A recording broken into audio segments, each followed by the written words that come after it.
সেজে তথাকথিত মানবতার ফেরিওয়ালা সেজে বিভিন্ন মানুষকে প্রতারিত করে তাদেরকে এই কিছু বৃদ্ধ, অনাথ এবং তারা মানসিকভাবে ভারসাম্যহীন এই সকল লোকদেরকে পুঁজি করে তিনি যে বিভিন্ন জায়গা থেকে যে টাকা কামাচ্ছিলেন, এই টাকাগুলো তার অ্যাকাউন্টে জমাই হচ্ছিল, বাট সে কিন্তু কোনো টাকায় খরচ করছিলেন না, তাদেরকে চিকিৎসা সেবা দিচ্ছিলেন না। এবং সে কারণে তা আরো অনেক তথ্য আমরা পেয়েছি, ভয়াবহ তথ্য, লোমহর্ষ ঘটনা, সেগুলো আমরা পরে বলবো। তদন্ত চলছে, তদন্ত শেষ না করে এগুলো আরো বলা ঠিক হবে না।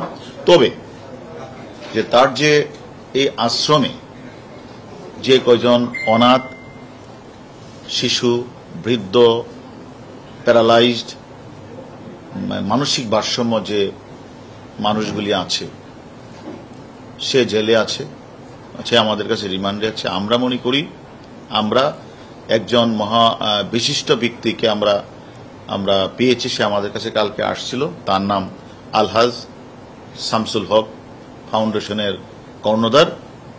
সে তাকে আমরা রিকোয়েস্ট করেছি যে আপনার তো ফাউন্ডেশন আছে, সে ফাউন্ডেশনটা দিয়ে আপনি যে আপনার ওই যে তথাকথিত মাদক সেবক যে মিল্টন সমাদ্দার, তার যে আশ্রম ওল্ড অ্যান্ড চাইল্ড কেয়ার, এই আশ্রমের বাচ্চা বা অনাথ বা বৃদ্ধ যারাই রয়েছে তাদের জন্য খাওয়া দাওয়া, চিকিৎসার সামগ্রী ব্যয়ভার বহন করে, এবং সে আমাদের কাছে সম্মত হয়েছেন এবং সবকিছুর ব্যয়ভার নেবেন।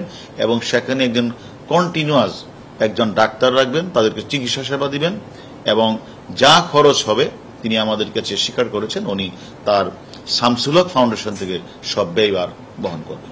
উনি কি ওখানেই করবেন নাকি না, যেহেতু আপাতত এরা আছে, আপাতত আমরা শামসুল হক ফাউন্ডেশনের যে কর্ণধার তাকে আমরা বলেছি উক্ত ফাউন্ডেশনের বৃদ্ধ, বয়স্ক যারা রয়েছে তাদের প্রয়োজনে একজন ডাক্তার নিয়োগ করে সেখানেই রাখবেন আপাতত।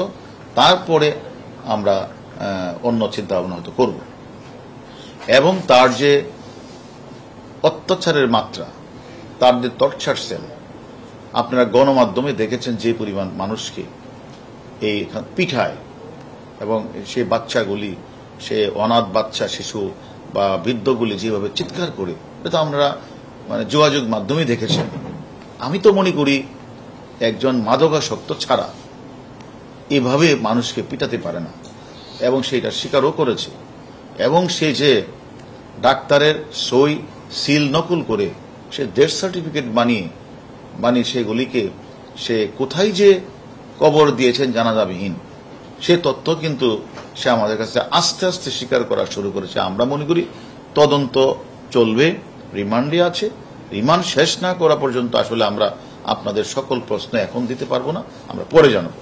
বিভিন্ন জায়গা থেকে তারা এতিম বাচ্চা, বয়স্ক, প্যারালাইজড, ড্রাগ প্রতিবন্ধী, মানসিক ডিসঅর্ডার, এই মানুষগুলি কালেকশন করে এনে তাদের কাছে দেয়। এখন তাদের স্বাভাবিক কারণেই এই লোকগুলি আত্মীয় স্বজনের খোঁজখবর তো কেউ জানে না। এই সুযোগটাই সে কাজে লাগিয়ে তার ইচ্ছা মতো যে তার জানানো উচিত ছিল, মেডিকেলে ভর্তি করানো উচিত ছিল, মেডিকেলে ডাক্তারের কাছে সার্টিফিকেট নেওয়া উচিত ছিল, ডাক্তারদের আমাদের থানাগুলিতে ইনফর্ম করা দরকার ছিল, যেখানে হয়তো আমরা সেখানে একটা পত্রিকায় বিজ্ঞাপন দিয়ে যে এরকম একটা লোক মারা গেছে, তার কোনো পরিচয় আপনারা জানেন, সে কোনো কিছু করলেন না। মনের ইচ্ছা মতো রাতের বেলা ডেথ সার্টিফিকেট বানালেন, আর মনের ইচ্ছা মতো কোথায় যে খবর দিলেন সেটাও আমরা তার কাছ থেকে জানার চেষ্টা করছি, জানার পরে আপনাদের জানাবো। তবে এই যে ফাউন্ডেশনে যে সকল অনাথ বাচ্চা শিশুরা রয়েছে, বৃদ্ধরা রয়েছে, ওল্ড অ্যান্ড চাইল্ড কেয়ারে আশ্রমে, আমরা মনে করি তাদের যেন খাওয়া দাওয়া, থাকা, ডাক্তারি সেবার কোনো সমস্যা না হয়, সে কারণে আমি মনে করি আলহাজ ফাউন্ডেশনের কর্ণধার ইনি একজন আসল মানবতার ফেরিওয়ালা, তিনি এগিয়ে আসছেন। এবং উনি বলেছেন আমাদেরকে যতদিন লাগে ততদিন উনি খাওয়াবেন এবং তাদের চিকিৎসার সার্বিক ব্যবস্থা উনি করবেন। আমি মনে করি আরো সমাজে যদি এরকম কোন মানবতার ফেরিওয়ালা থাকে, ওই যে মাদক সেবী মিল্টন সমাদ্দারের মতো না, অরিজিনাল যারা ফাউন্ডেশন মানুষের সেবা করার ব্রত নিয়ে আসে, আমি মনে করি আসলে আমি মনে করি এই বাচ্চা শিশুগুলি এই এতিম বা অটিজম বাচ্চা বা অটিজম মানুষগুলি অনেক সুবিধা হবে